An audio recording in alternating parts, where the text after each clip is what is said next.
నమస్తే, welcome to our YouTube channel world of PC. సరే, మనం చెప్పుకుంటూ ఉంటాం కదా. ఈరోజు నేను ఒక చిన్న విషయాన్ని చెప్పదలిచాను. ఇప్పుడు అంటే బాగా యంగ్స్టర్స్ ఉన్నారండి. వీళ్ళందరూ ఏంటంటే హస్బెండ్ అంటే ఫ్రెండ్ అనమాట. మీరు చాలా చాలా షార్ట్స్ చూస్తుంటారు, యూట్యూబ్ చేస్తున్నారు, అట్లా కూడా అర్థమవుతుంటుంది. మన ఇంట్లో పిల్లలు కూడా మన కోడలు, మన కొడుకు కానీ, మన కూతురు అల్లుడు కానీ దగ్గర ఫ్రెండ్లీ యాటిట్యూడ్తో ఉంటున్నారు. Just like అర్ధనారీశ్వరం. ఓకే, మనం బాగా అప్రిషియేట్ చేస్తున్నాం, కావాల్సిందే అది. దానికోసమే మనం పోరాడుతున్నాం కూడా ఈ నారీశ్వరతనానికి. కానీ ఇక్కడ కొంచెం జాగ్రత్తగా ఉండాలండి, ఉమెను మెన్ కూడా. చిన్న విషయాన్ని ఒక చిన్న టిప్ చెప్పి నేను జాగ్రత్త చెప్తాను.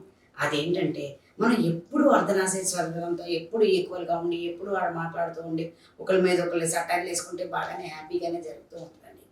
కానీ పరమశివుడు కూడా పార్వతీదేవి అర్ధనారీశ్వరం అయ్యాడు. పరమశివుడు కూడా ఆమెకు సగభాగం ఇచ్చాడు. రైటే, ఆమె ఎప్పుడు ఆయనలో సగభాగమే కాదనేది లేదు. ఆమె ఎప్పుడు ఎడమవైపు ఉంటుంది, ఆయనలో ఆమెకి సగభాగంలో ఉంటుంది. కానీ ఇక్కడ మనం ఒక విషయం గుర్తుంచుకోవాలి. పరమశివుడు ఋషులకు కానీ పార్వతీదేవికి కానీ ఏదైనా ఒక విషయాన్ని బోధించేటప్పుడు, ఎందుకంటే పరమశివుడు జ్ఞానవంతుడు, పెద్దవాడు. అలాగే మనం ఎంత కాదన్నా, ఎంత జాబ్ చేసినా ఒక చిన్న విషయాన్ని మీరు అనకండి మేడం మీరేంటి మేల్ ఈగోని సపోర్ట్ చేస్తున్నారు, లేదా మేల్ డామినెంట్ సపోర్ట్ చేస్తున్నారు అనకండి.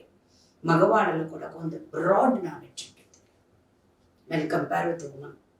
ఉమెన్ ఏంటంటే తన దగ్గర తన కనిపించే ఇష్యూస్లో ఎంత ఎఫిషియెంట్గా ఉంటుందో, మగవాడు దూరపు చూపులో కానీ బయట విషయాలు హ్యాండిల్ చేయడంలో కానీ అంత ఎఫిషియెంట్గా ఉంటారు. దానికి రీజన్ ఇవాళ మీరు నేను కనిపెట్టింది కాదు, మనం తెలుసుకోవచ్చు. మన ఫస్ట్ నుంచి వచ్చినటువంటి మన నాగరికత. స్త్రీ పిల్లల్ని కాపాడుకుంటూ ఉండేది, అరణ్యంలో ఉన్నప్పుడు పురుషుడు వేటకి వెళ్ళేవాడు. ఆ యొక్క స్ఫూర్తి మగవాడికి చాలా అవసరం. సో దాన్ని మనం ఇవాళ సడన్గా తగ్గించేసేయడం కుదరదు. మేము కూడా యుద్ధానికి వెళ్తున్నాం కూడా, మేము కూడా దానికి వెళ్తున్నాం కదా, షూట్ చేయడానికి వెళ్తున్నాం కదా, పక్షులు కొట్టడానికి వెళ్తున్నాం కదా, కాబట్టి నువ్వు ఇలా ఉండు అనడానికి కుదరదు. ఆ నేచర్ మనలో, ఎందుకంటే అప్పుడు మనం అది అనుకున్నప్పుడు మనం మన సొంత ఫ్యామిలీ కాపాడుకునే నేచర్ వదులుకోవాల్సి వస్తుంది. కానీ మనం వదులుకోవట్లేదు. మీరు గమనించుకోండి, మనం కాపాడుకునే నేచర్ని, మన కుటుంబాన్ని, మన పిల్లల్ని, భర్తని, వాళ్ళకి అన్ని అరేంజ్ చేసి వాళ్ళని కాపాడుకునే నేచర్లో ఉండేటటువంటిది మొట్టమొదటి మాత్రం స్త్రీయే కుటుంబానికి, తర్వాతే పురుషుడు. పురుషుడు కూడా స్త్రీని ఆ విధంగా నమ్ముతాడు. లేకపోతే నేను వెళ్ళినప్పుడు ఇలా చేయి, ఇలా చేయి, పిల్లల్ని ఇలా చూడు, ఇలా పెట్టు, ఇలా చేయాలి అన్నాడు కదా. తన దాన్ని తను వెళ్తాడు. స్త్రీ ధర్మం. దీంతో పాటు స్త్రీ అడిషనల్ రెస్పాన్సిబిలిటీ టేకప్ చేసింది. సో ఆమె నెత్తి మీద పెట్టుకు తీసుకోవచ్చు గంగలాగా, తప్పేం లేదు. సగభాగం ఇవ్వచ్చు, నెత్తి మీద పెట్టి గంగలాగా చూసుకోవచ్చు.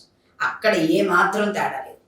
కానీ ఒక్క చిన్న ఇష్యూలో నేను చెప్పదలిచాను ఏంటంటే, పార్వతీదేవుడు ఆయన పరమశివుడు ఋషులకు 112 యోగాలు సీక్రెట్స్ నేర్పారు. అవునా కదా, నేర్పారు కదా ఆయన. 112 సీక్రెట్స్ నేర్పారు. అవి నేర్పినప్పుడు, అటువంటివి నేర్పినప్పుడు పార్వతీదేవి ఆయన సగభాగంగా కూర్చోలేదు, సగభాగంలో కూర్చోలేదు. ఆమె ఒక మెట్టు కిందకి దిక్కుచ్చుంది. అది లౌక్యం. అదేంటి, అది చాలా చాలా లౌక్యం. ఆమె సగభాగమే, అందరికీ తెలుసు, పూజించే వాళ్ళకి తెలుసు, ఒక ఋషులకు తెలుసు, అందరికీ తెలుసు. కానీ ఆయన ఋషులకు బోధిస్తున్నప్పుడు ఆయన రోల్ గురువు. ఆయన రోల్ ఏంటి, గురువు. ఆ గురువుకి ఆమె ఒక మెట్టు కిందకు వచ్చింది. అది లౌక్యం. మగవాళ్ళని పట్టుకోవడంలో ఉండాల్సిన లౌక్యం అది. బయట సొసైటీలో పేరు తెచ్చుకోవడానికి ఉండాల్సినటువంటి లౌక్యం అది. లోపల సగభాగమేమే కాదనేది లేదు. కానీ ఎంత లౌక్యం ప్రదర్శించిందో చూడండి.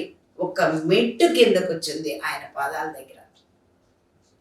ఇటువంటి లౌక్యం ఎప్పుడైనా సరే మీరు మీ హస్బెండ్ ఫ్యామిలీస్లో కానీ, ఫ్యామిలీ మెంబర్స్ ముందు కానీ, బయట వాళ్ళ ముందు కానీ, మీ హస్బెండ్ ముందు ప్రదర్శించండి. అది లౌక్యం అనే చెప్తున్నాను నేను. అప్పుడు ఆ భలే అమ్మాయి, ఒబీడియంట్ అమ్మాయి, మంచి అమ్మాయి అన్న పేరు వస్తుంది చూడండి మీకు. మీరు మామూలుగా ఎలా అయినా ఉండండి, మిగిలిన సబ్చార్లందరూ మీరు అర్ధభాగమే. ఇద్దరు కలిసి వండుకుంటారు, ఇద్దరు కలిసి సంపాదించుకుంటారు, ఇద్దరు కలిసి తిరుగుతారు. దాన్నేం లేదు కాదు. కానీ చిన్న చిన్న లౌక్యాలు వాళ్ళవన్నీ నేర్పారండోయ్. ఎలా నేర్పారు అంటే, పాల సముద్రంలో లక్ష్మీదేవి ఉంటుంది, పరమశివుడిని నొక్కుతూ ఉంటుంది. అలానే ఆమె ఎక్కడుంది? ఆయన గుండెల్లో ఉంది. అక్కడ ఎక్కడా కాదు, ఆయన గుండెల్లో ఉంది. ఆడుతూ ఉంటుంది, ఆడిస్తూ ఉంటుంది ప్రపంచాన్ని. అంత శక్తివంతమైన స్త్రీ అక్కడ ఉంది. అది అంతా జస్ట్ వాడుకోండి, లౌక్యంగా తెలుసుకోండి. మనమేం పార్వతి కన్నా గొప్పవడం కాదు, లక్ష్మీదేవి కన్నా గొప్పవడం కాదు, సరస్వతీదేవి కన్నా గొప్పవడం కాదు. కానీ చిన్న చిన్న లౌక్యాలు కుటుంబంలో ఉన్నప్పుడు, నలుగురిలో ఉన్నప్పుడు గనక మనం ప్రవర్తిస్తే, అంటే నువ్వు అంటుంటారు, వాడు వీడు అనుకున్నా, మరి మనకి అందరి ముందు ఎరా ఇట్రారా అనకుండా చిన్న చిన్నవి అనమాట. ఏదన్నా ఇచ్చినప్పుడు నలుగురిలోనూ చిన్న రెస్పెక్ట్ ఇవ్వడం, నలుగురిలోనూ తనకు తెలుసు కొంచెం అనేటటువంటి ఒక భావం మనం కలిగి ఉండడం, దాన్ని నా మీద 2 ఇంచుల హైట్ అన్న భావం కలిగి ఉండడం. అంతకన్నా నేను ఎక్కువ ఏం చెప్పట్లేదు, ఒక్క 2 ఇంచుల హైట్ కదా అది.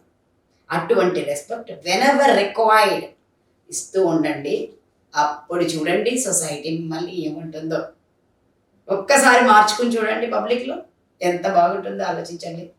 ఓకే అమ్మా, నెక్స్ట్ మళ్ళీ కలుద్దాం. సబ్స్క్రైబ్ చేయండి, లైక్ చేయండి, టంగు మనకి గంట కొట్టండి.